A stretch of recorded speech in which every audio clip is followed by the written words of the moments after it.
ಪ್ರಿಯರೇ, ಇಂದಿಗೂ ನಮ್ಮ ಕೈಯಲ್ಲಿನ ಸತ್ಯವೇದವು ನಮ್ಮ ಭಾಷೆಯಲ್ಲಿ ನಮಗೆ ಸಿಗಬೇಕಾದರೆ ಅದರ ಹಿಂದೆ ತುಂಬಾ ಜನರ ಪರಿಶ್ರಮವಿದೆ. ಸತ್ಯವೇದವನ್ನು 1809ರಲ್ಲಿ ಪಶ್ಚಿಮ ಬಂಗಾಳದ ಸೆರಾಂಪುರ್ ಎಂಬಲ್ಲಿ ವಿಲಿಯಂ ಕೇರಿ ಎಂಬ ಮಿಷನರಿಯು ಭಾಷಾಂತರ ಮಾಡಲಾರಂಭಿಸಿದರು. ಅದನ್ನು ಜಾನ್ ಹ್ಯಾಂಡ್ಸ್ ಎಂಬ ಲಂಡನ್ ಮಿಷನರಿಯು 1831ರಲ್ಲಿ ಕರ್ನಾಟಕದ ಬಳ್ಳಾರಿಯಲ್ಲಿ ಪೂರ್ಣಗೊಳಿಸಿದರು. ಇವತ್ತಿಗೂ ಇಂಥ ಅದ್ಭುತವಾದ ಸತ್ಯವೇದವನ್ನು ನಮ್ಮ ಕೈಯಲ್ಲಿ ಇರಿಸುವುದಕ್ಕೆ ಕಾರಣರಾದಂಥ ಜಾನ್ ಹ್ಯಾಂಡ್ಸ್ ಎಲ್ಲ ಜನರಲ್ಲಿ ಎಲೆಮರೆಕಾಯಾಗಿ ಉಳಿದಿದ್ದಾರೆ.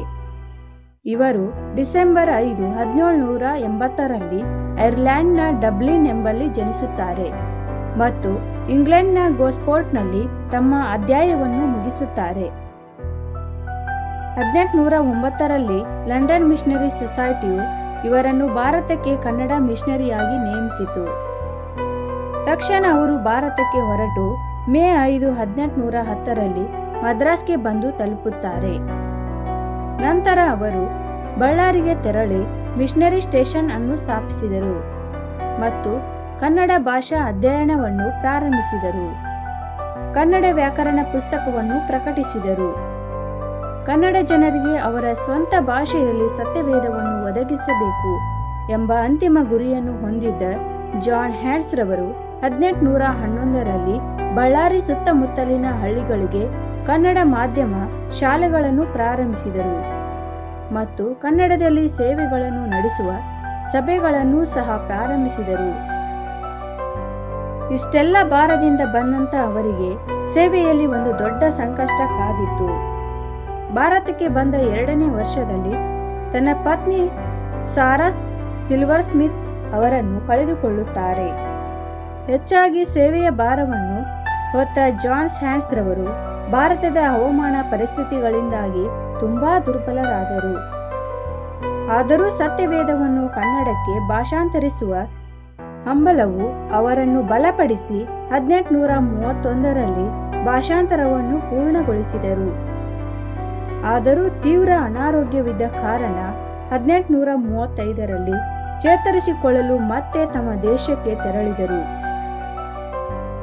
ಅಲ್ಲಿಂದ ರಷ್ಯಾದ ಸೇಂಟ್ ಪೀಟರ್ಸ್ಬರ್ಗ್ಗೆ ಹೋಗಿ ಆಂಗ್ಲೋ ಅಮೆರಿಕನ್ ಚರ್ಚ್ನಲ್ಲಿ 2 ವರ್ಷಗಳ ಕಾಲ ಸೇವೆ ಸಲ್ಲಿಸಿದರು. ಅನಂತರ ಸಂಪೂರ್ಣವಾಗಿ ಚೇತರಿಸಿಕೊಳ್ಳಲು ಸಾಧ್ಯವಾಗಲಿಲ್ಲ. ಆದರೂ ಕರ್ನಾಟಕದ ಮೇಲೆ ಅವರಿಗಿದ್ದ ಸೇವೆಯ ಭಾರ ಅವರನ್ನು ಬಿಡದೆ 1838ರಲ್ಲಿ ಮತ್ತೆ ಬಳ್ಳಾರಿಗೆ ಕರೆದುಕೊಂಡು ಬಂತು. ಅಲ್ಲಿ ಕ್ರಿಶ್ಚಿಯನ್ ಸಾಹಿತ್ಯ ಸಚಿವಾಲಯದಲ್ಲಿ ಮುದ್ರಣವನ್ನು ಸ್ಥಾಪಿಸಿದರು. ಆದಾಗ್ಯೂ ಅನಾರೋಗ್ಯದ ಕಾರಣ 1841ರಲ್ಲಿ ಭಾರತವನ್ನು ತೊರೆದು ತಮ್ಮ ದೇಶಕ್ಕೆ ಹೋದರು. ಲಂಡನ್ನಲ್ಲಿ ಜೂನ್ 30, 1864ರಲ್ಲಿ ಕರ್ತನಲ್ಲಿ ನಿದ್ರೆ ಹೋದರು. ಇವರ ಮೂಲಕ ತಿಳಿಯುವುದೇನೆಂದರೆ, ಮೊದಲನೆಯದಾಗಿ ಸೇವೆಯ ಭಾರವು ನಮ್ಮನ್ನು ಬಲಪಡಿಸುವಂತದ್ದಾಗಿದೆ. ಎರಡನೇದಾಗಿ ಕರ್ತನ ನಿಮಿತ್ತ ನಾವು ಎಲ್ಲವನ್ನು ಸಹಿಸಿಕೊಳ್ಳಬೇಕು. ಮೂರನೆಯದಾಗಿ ಇನ್ನೊಬ್ಬರಿಗೆ ದೇವರ ವಾಕ್ಯವನ್ನು ತಲುಪಿಸುವುದಕ್ಕೆ ಪ್ರಯತ್ನಿಸಬೇಕು. ನಾಲ್ಕನೆಯದಾಗಿ ಅನುಕೂಲದಲ್ಲಿಯೂ ಅನಾನುಕೂಲದಲ್ಲಿಯೂ ನಾವು ಮಾಡಬೇಕಾದ ಸೇವೆಯನ್ನು ಮಾಡಲೇಬೇಕು. ಇದೆಲ್ಲವನ್ನು ತಿಳಿದಂತ ನಮಗೆ ನೆನಪಾಗುವುದು ಏನೆಂದರೆ, ಪೌಲನು ರೋಮಾಪುರದವರಿಗೆ ಹೇಳುತ್ತಾನೆ, ಕ್ರಿಸ್ತನ ಪ್ರೀತಿಯಿಂದ ನಮ್ಮನ್ನು ಅಗಲಿಸುವವರು ಯಾರು? ಕಷ್ಟವೋ, ಸಂಕಟವೋ, ಹಿಂಸೆಯೋ, ಅನ್ನವಿಲ್ಲದಿರುವುದೋ, ವಸ್ತ್ರವಿಲ್ಲದಿರುವುದೋ, ಗಂಡಾಂತರವೋ? ದೇವರೇ, ನಾವು ನಿನ್ನ ನಿಮಿತ್ತ ದಿನವೆಲ್ಲ ಕೊಲೆಗೆ ಗುರಿಯಾಗಿದ್ದೇವೆ.